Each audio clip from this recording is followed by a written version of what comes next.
Welcome back to the Unleashing Potentials podcast. Joining me today is Jose. Jose, welcome. This is your second time. I'm so happy to have you again. Hello, thank you for having me, Bernard. Thank Yeah, you for having me. you're welcome. How are you? Great, great. Excited because finally, when we talked some months ago, my book was kind of uh, was in progress, but Mhm. was not ready, and now already the book is almost ready to be released. So I'm excited. It's finished. It's finished. It's in the marketing thing, but it's finished. Yeah, So that's awesome. That's awesome. Yeah, I was going to ask you, ¿cómo estás? I speak a little Spanish, not too much, just enough okay, to survive. muy bien, muy bien, muy bien. Gracias por atenderme en tu wonderful programa. Bueno.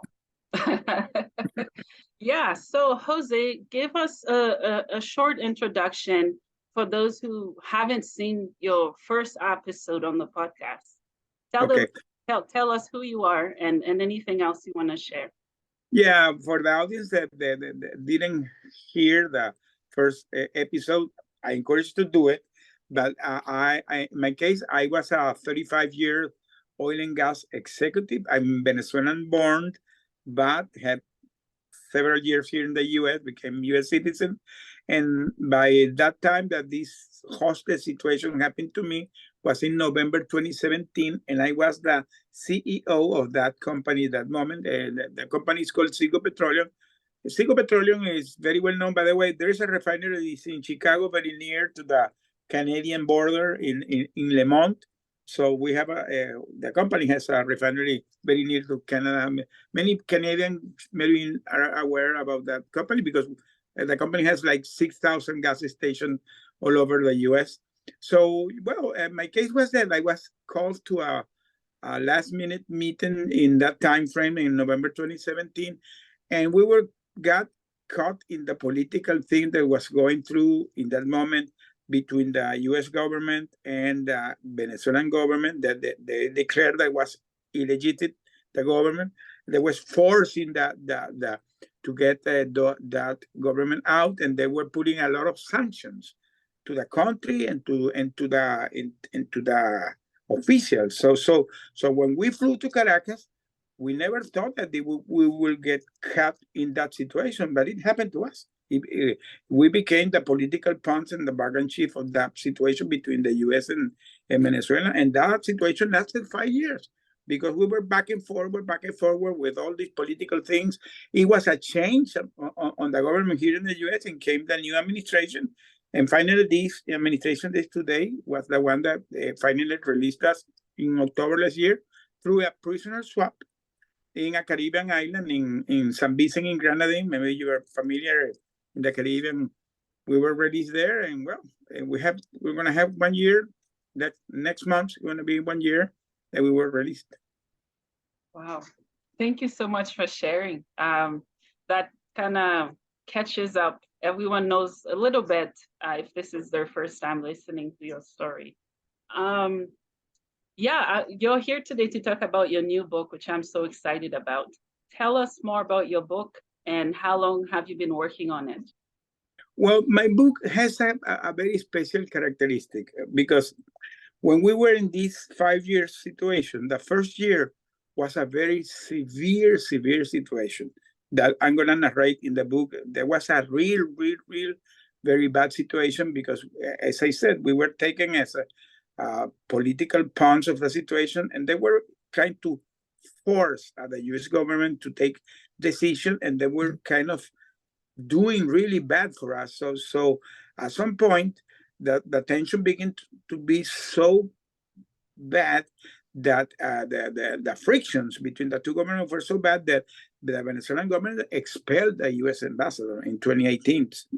Means that when we heard that the U.S. ambassador was expelled, wow, we thought, oh, we're left behind. And the situation became to be very severe because there was no contact between the two governments. So the U.S. government began to use third parties, and one of the third parties that they decided to use was the UN. The UN sent a delegation to Venezuela, and they visited us. And when these guys saw that we were in a really bad situation, at the moment I lost like 100 pounds. So it was really bad. This guy began to pressure to the government that they needed to give us food and medicines. And at some point, when we began to receive that food, I decided to smuggle letters because I was having no communication with my family. I was having like 10 months without totally incommunicated. So I took the risk and began to smuggle letters to my wife. And the way we did it is that we began to put in the trash cans letters, and then when I received new food, I received letters, and they never found it. They never found it. We stayed doing that almost 3 years. Almost 3 years. We did that almost during 3 years, like 2 or 3 times in the week. Every 2 days, I was sending a letter, and every 2 days, I was receiving a letter. So it began to be like a kind of a routine, and we created like a secret code between she and me to in that, because we were always, thinking that they could get the letter. So we did develop like a secret code. And well, the long story short is that when I come back in October, my wife not only had compiled the letters, she had put it in Word. So when I came back, the letters were all loaded in Word. So for me, it was kind of easy to go back to those letters, and they became like my memoir. And so that is the essence of my book. The book is kind of like a diary, and of course we had to revisit for editing purpose all the situation, but basically that's what you will read in the book is based on my letters that were written by me and my wife. So yeah, so it has that very, very special characteristic. Yeah, that's awesome. I love that you turned your suffering into joy for others and for your family to see how resilient the human mind and body can be, and also the spirit. I can only imagine what it was like. I don't know what it was like. I hope I never know, in a good way. But what would you say to those who know what it's like, who's been in your shoes and who are Well, dealing let me tell with you, that? and when we begin to, like 1 year after, we begin to have the food, and they begin to allow us to have books. So I got this book that there is a guy that wrote it during the World War II that is called Victor Frank, A Man in Search of a Meaning. When I read that book, and that guy was saying that you needed to have a purpose in life to survive, we decided really to go to a survival mode. So I can tell not only me, I'm talking about the six of us, because we were in a very confined place. We were in like a 100 square foot basement. It was like a living in a closet because didn't have a window, nothing. It was literally like living in a closet. So we there decided to go to a survival mode. And today I have a coaching program called Life Built for a Survival Mode, because basically I converted this in something to help others under adversity, because you said it very well. The adversity in the life, you can have any phases or any type of adversity, but the way you face your adversity, the way you decided to overcome it, is what is going to make the difference. And that's what happened to us. We decided to handle it in a positive way, and we came back. And so that is something that I really narrate in my book. Let me tell you, when I was revisiting the book for editing purpose with my wife, I saw that transformation. So you will see it in the book, that transformation where we begin to gain hope and strength. So it's really interesting for the people, because I think that is the legacy of the book. I love that word, legacy. And I think you're leaving a legacy not only for your family and those who's experienced it, but the world. You are inspiring me. Every time I talk to you, there's just energy and excitement, and you're just full of life and peace at the same time.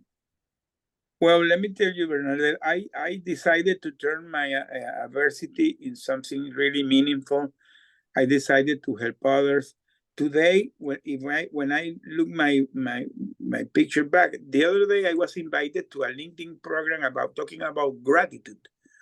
And I was expressing so much gratitude because I said, wow, I'm going to have barely 1 year that I came back. And today I have done so much. And I, I never thought that I will go through this process. And let me tell you, I'm going to say something more. The other day, because today I'm a very religious guy that goes to worship every Sunday. And I was hearing the pastor talking, and he was talking something related to the plan of God. He said that God always has and I respect the audience if they believe in another entity, but thinking any higher power. But there is always like a master plan in your life. The only thing he was saying is that they never reveal you the way you're gonna get there, because sometimes the way is gonna be so ugly that you don't want to know that way. And even if you don't know it, maybe you don't want to go that path, because sometimes the way to get to your it is so winding, so roadblock, so many things that it can be really ugly. So that's what I believe that happened to us. We went through a really bad situation, but today when I look the picture back, I said, oh wow, there was a meaning for this. There was really a meaning for this. Yeah, I love that. And I wish that all of us could look at our circumstances like that.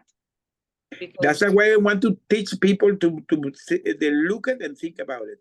This yeah, is the way I want the people to think and look at it, because I always tell the people, I'm a proof of life, that I'm a proof of the concept.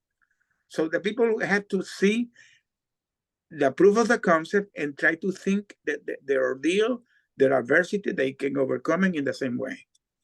Yeah, and I love that you were talking about gratitude and faith, because most Mhm. of the time when we talk about gratitude, when we tell people to be grateful, some people might take it the wrong way, as if they're not content with what they have. What is your perspective on gratitude, faith, and suffering? For me, gratitude can be even for the small things in life. Let me tell you, today I can appreciate the small things in life, because when you lose everything, when you lose things like looking the stars in the sky, when you lose breathing a fresh air, when you lose those simple things, my dog's barking, those simple things in life, Yeah. you begin to appreciate it so much. So, and you express a lot of gratitude, because let me tell you, Bernadette, when we came back, we were headed to a military basement here in San Antonio, Texas, where we stayed there like 10 days, because there was like a kind of a decompression program. And like on the third or the fourth day, they invited us to go to a barbecue, to chill Yeah. out, Yeah. to chill out. And I was sitting down with one of the militaries, and that guy told me, "How are you feeling, Jose?" I said, "I'm feeling great." And he told me, "And what is the best for you?" You know what I did? I looked to the sky. I said, "It's the first time I see the stars in 5 years." For me, it was the first time to look at the stars in 5 years.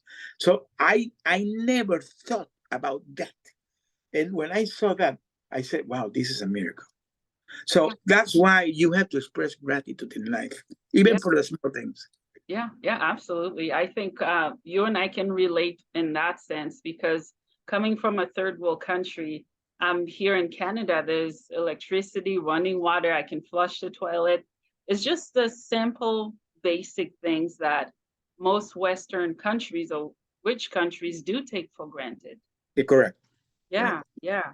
Um, Tell me more of some key points of how you coach or help those who come to you. Well, I have to basically two things that today I do in the coaching side. I'm basically working with companies, okay? Because I come from the corporate world, so I decided to do this in like more corporative, because there's a lot of problem in the companies, communication, basically communication things, between their peers and the management. So what I do is go them, train them, organize team buildings, and also give some motivational speech to them there, in that side. But I created a new program that I'm launching now, because this has been like an evolving situation, that I'm giving now risk assessment for traveling people that are traveling abroad, companies that have people that are traveling abroad, because this came to me in a very some kind of funny way, because I was contacted with a lady that one day called me and say, "Hey, they gave me your phone. Can you attend me?" I said, "Yeah." Say, "I have a family." They said being hostage. I said, "Where?" He's kept in Venezuela. In Venezuela, when did it happen? He has 8 months. What have you done? The lady was totally lost. She didn't know what to do. So I began to guide her what she had to do. 2 weeks after, she called me, "Hey, Jose, thank you very much. My brother was wrongfully detained and designated, and now they're working on him in 2 weeks." So I said, "Wow, Jose, because I went through that situation. I know the institutions, I know the government agency, I know the people, I know the journalists, I know all the network. I have all the network." I said, "Wow, this is something that can be meaningful putting together," and I created a program. I created a program that I'm launching. Houston is an energy city. There are a lot of companies that are traveling abroad. So I'm with a partnership with somebody. We're launching this new program, and I believe it's going to be successful because it's something that people don't think about it, and this is something that can be so problematic for a company having an executive, like happened to me, going that travel. Can you imagine another CEO of a company going abroad and going to situations? It can be the total disruption of that company. So this is something that now I'm beginning to market for them. Yeah, that's amazing work that you're doing. Yeah. Because I was there. So I'm trying to convert my ordeal in something that really is meaningful and can help others. I love that you said you were there. I was there. There. Yeah, and that can be applied in many different situations in life. Example, in my case, mental health and pain and everything I've experienced, because I've been there, I have the knowledge of helping other people, and that's what you do. Correct. Yeah.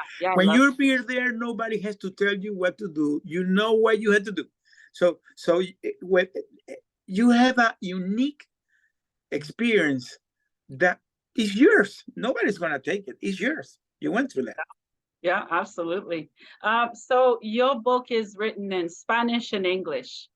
Tell me why. I love that you chose both languages. Well, I decided for 2 reasons, because our case, as I has been explaining, in the Venezuelan side was a really high politic. Our case was the most political case between the relation of U.S. and Venezuela in the next decades.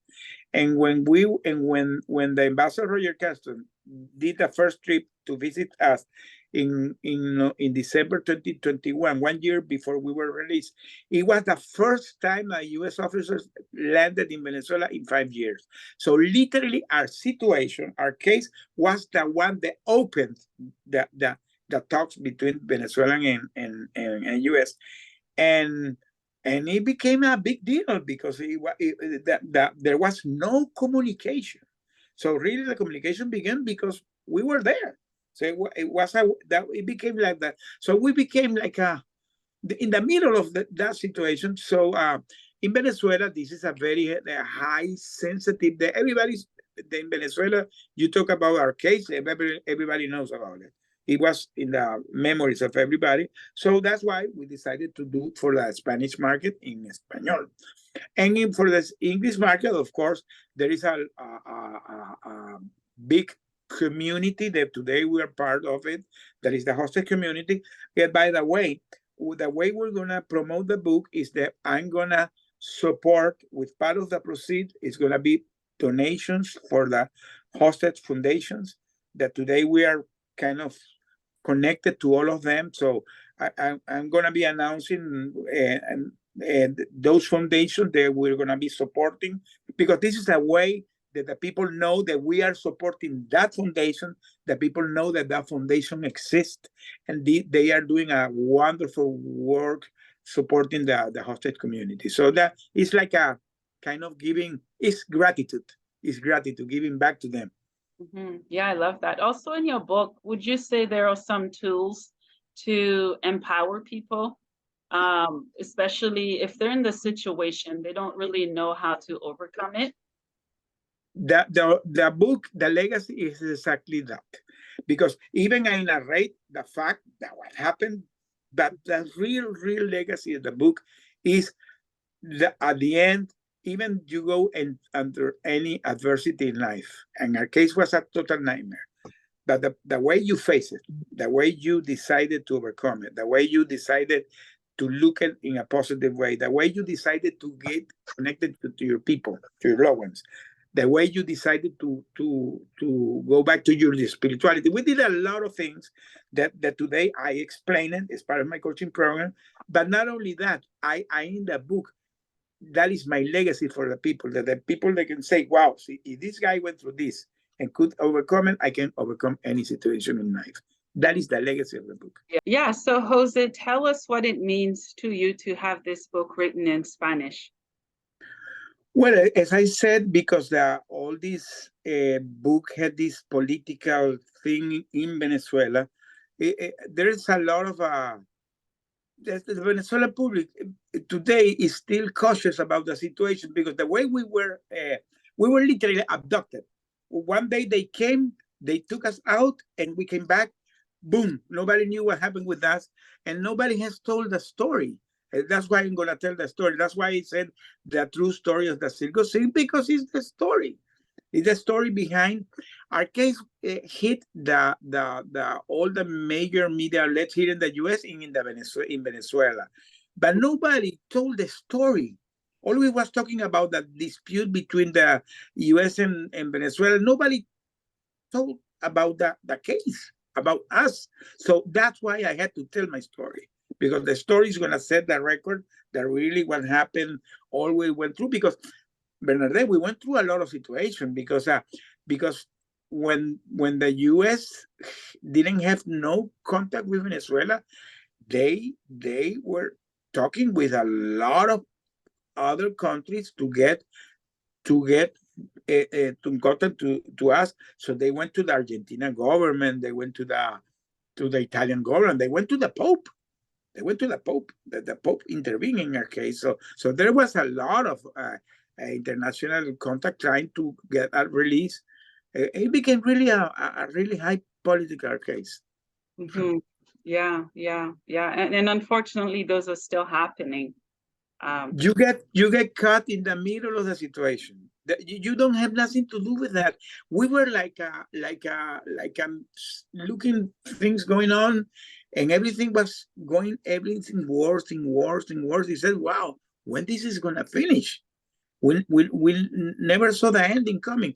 For us, was a total surprise the day they said, "Go on, that you're free."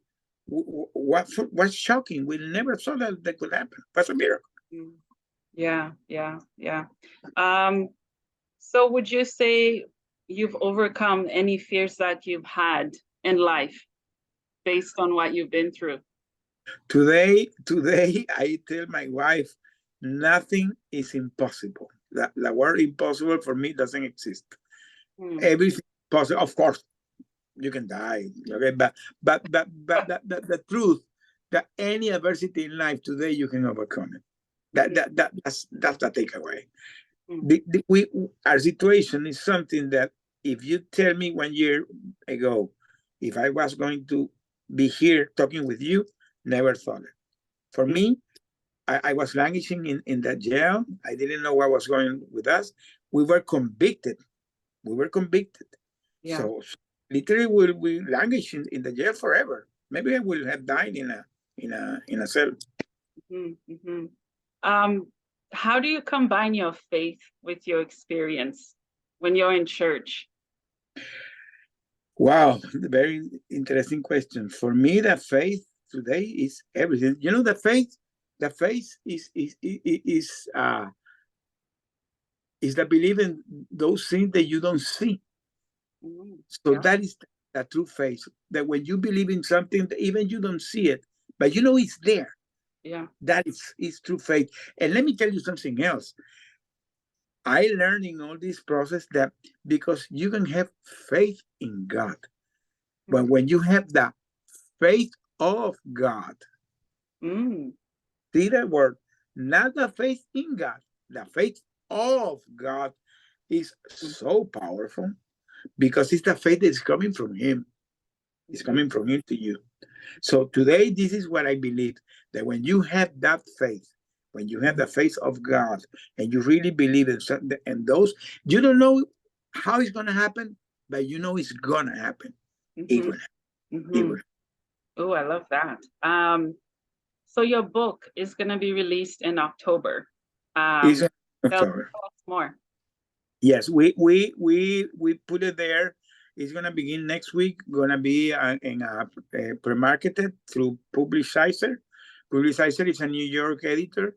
I'm gonna be in 3 weeks in New York. I'm invited to.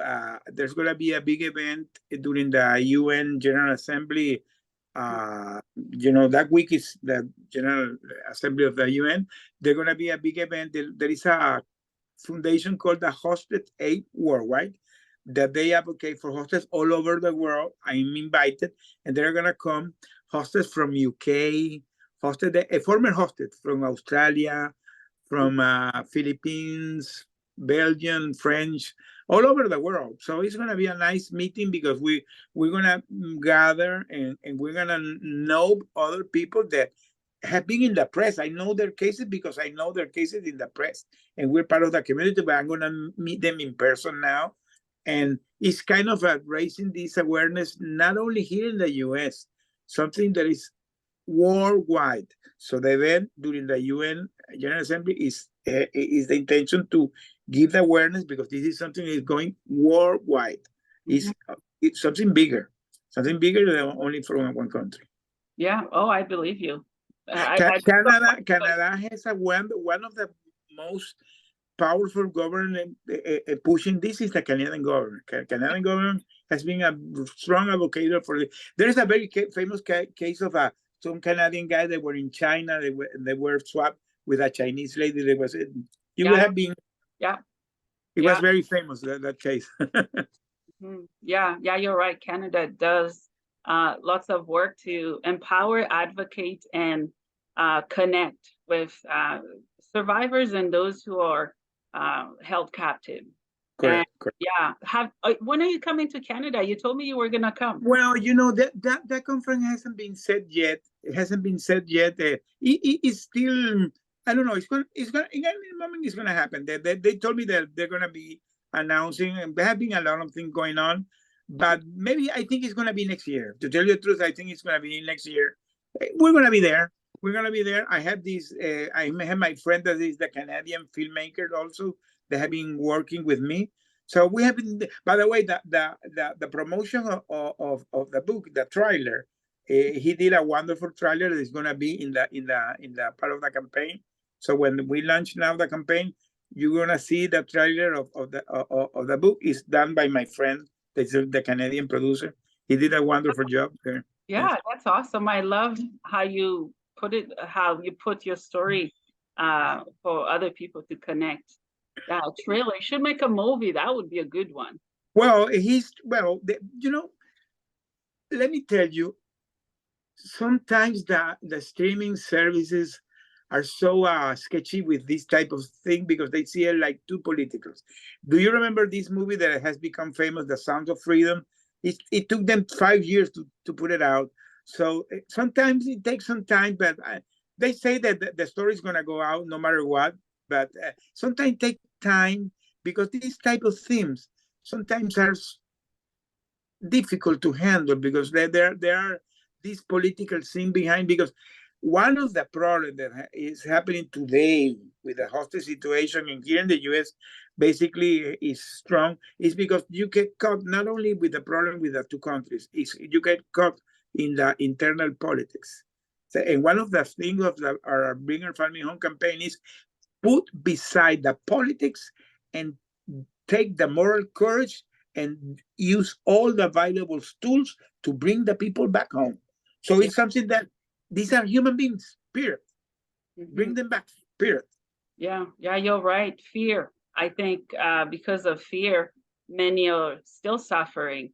And it takes a lot of bravery for you to be doing what you're doing because not everyone will accept it. And that's okay because you're helping the right people that you're supposed to help. But Bernadette, when you know the families, when you see their faces, when you talk with the kids, Yeah. there's no way to not get connected. You know, you feel empathy because you know their case. These are real people. They're not. They are real people. They are Mhm. going suffering. Yeah, yeah, absolutely. Tell me more about Cinco Six and the name. Well, the single six came because we were six. Well, I was me with my five top executives. Mhm. All of the six were Venezuelan American dual citizens, and it was funny because when our family began to go to the press, 2019, 2020 time frame, Mhm. they begin to do a lot of noise in the press. And at some point, one journalist, I don't remember who, there was so difficult to be naming the six names and the six Venezuelan name. Yeah. They put the name Citgo Six, and we became literally the Citgo Six. You can hear all the officers by that time, even the president, talking about that Citgo Six. So we became like a brand.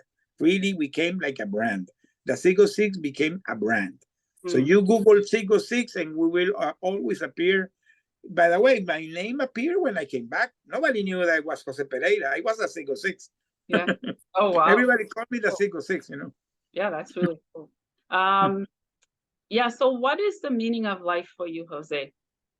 Wow, the meaning in life is your family. The meaning in life is having a purpose, a mission that you can accomplish to serve others. But going back to our family that worked so hard to bring us back, they did a lot. My wife today, we were talking about that. She went to, I don't know how she did it. To tell you the truth, it was so. It today we're still in that healing process. I'm having my therapist that is working with me. That, by the way, they work through one of these hostage foundations. Mm. That they work with the hostage community, so we have become kind of friends. And she was telling me that this is a long process of healing.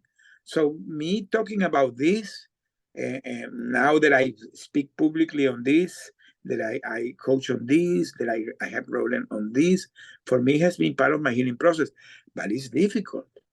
It's Yeah. difficult. And for the families, it's unimaginable the suffering of them. It's something that nobody can understand the suffering. By the way, I'm encouraging my wife to write her book, Yeah. her the other side of the coin.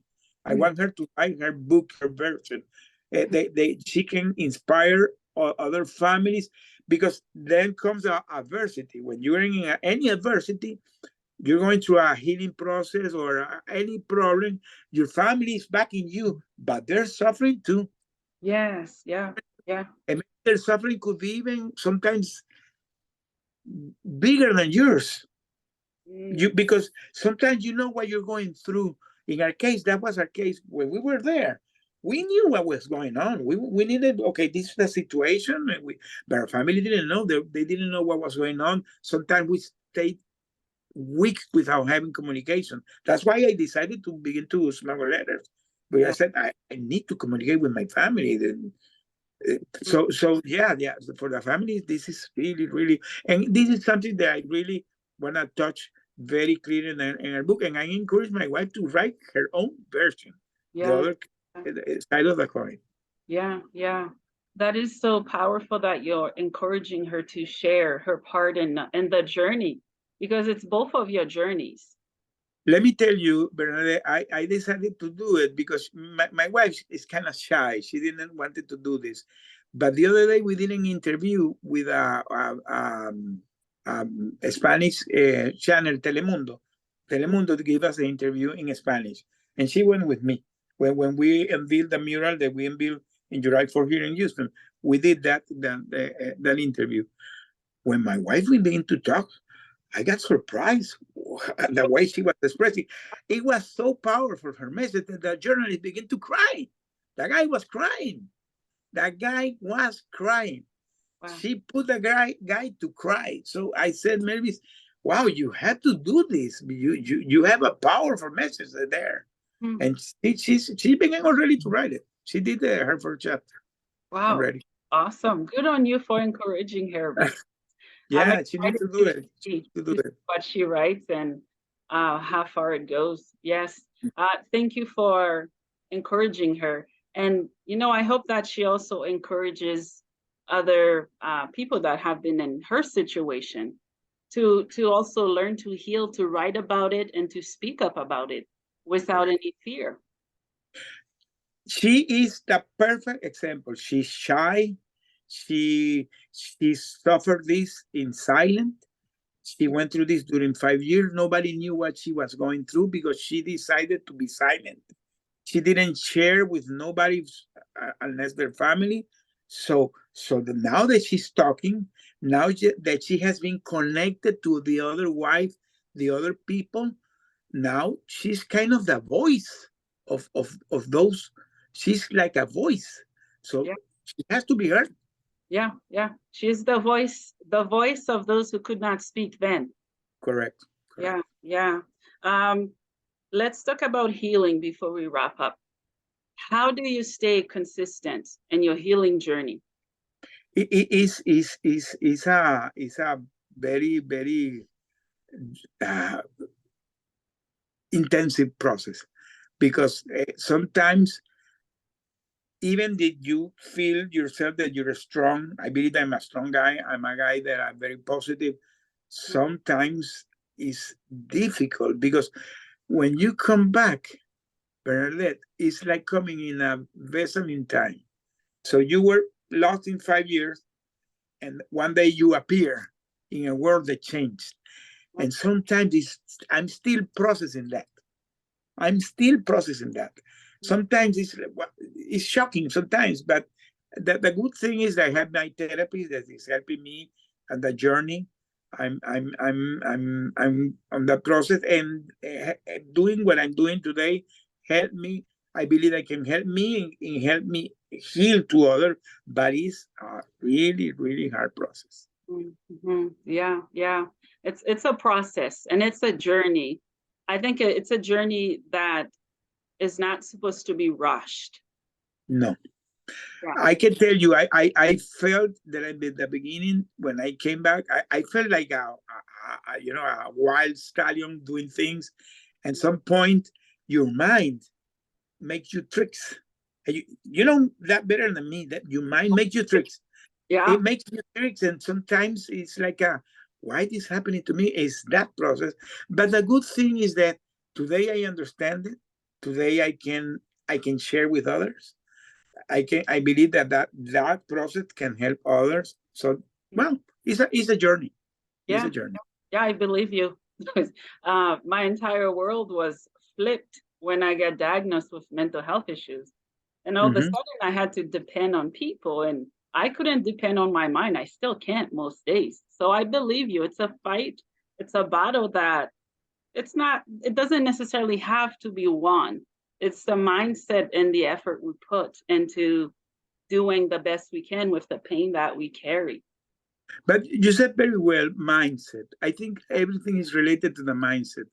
For example, my case, I have been all my life a guy super positive. Not now, all my life. Everybody that knows me from ever know that I am a super positive. By the way, my wife always said that I was kind of naive, because I said, "Oh, you're like a naive," and I said, "No, I'm not naive. I believe in people, because I truly believe that the being positive has something that helped me in my life." And when I went through this situation, having that mindset, for me, it helped. It helped. Mhm. Yeah, absolutely. So, Jose, where can my listeners find you and your book, and where can they support your work? Okay, well, I left in the chat the web page. I left there the blog page of the book, and I left there the publicizer webpage. So I'm gonna have in my webpage that you have there that people can go inside my webpage and they can go and pre-order the book from there, or can go to the publicizer directly. There are gonna be several type of promotions of the book, and one of the most that I really like is the supporting those wonderful foundations that today are advocating for the hosting community. That, as I told them, this is a humble way to give back to them all the support they do for the hostel community. Maybe it's not going to be millions of dollars, but it's, for me, contributing to them is part of my gratitude. So part of that book is not only putting my message outside, is helping those foundations that today I believe that they need to be known. They have to be supported, because behind that foundations are people, are family, Yeah. and so, and they support. Yeah. I love your passion and love for what you do, and you inspire me. Like I said, every time I talk to you, I'm just uplifted, and it's contagious. So thank you. Do you have any final thoughts or anything else we didn't cover that you'd like to share? Well, the only thing is tell the people that support this cause. Support. There are three things that I want to be supported. One, because my story, I believe, has to be told, because it has not told. That there was tons of articles, but only talking about the dispute between they never talk about the story. They always were talking about the U.S. fighting Venezuela, but we were in the middle. Nobody cared about our story. I want to put my story out. That's the first. Yeah. So the second thing is my legacy, the legacy to others, to help others. And the third thing is to support these foundations that have been doing this wonderful work, and many people don't know they exist. Yeah. So for me, this is the takeaway of all of this, why I want the people to support me. Yeah, absolutely. Well, Jose, thank you so much for your time today. Thank you for being on the podcast. Continue to do what you do. Continue to inspire. Thank you. Thank you. Thank you very much. Thank you. Bye-bye.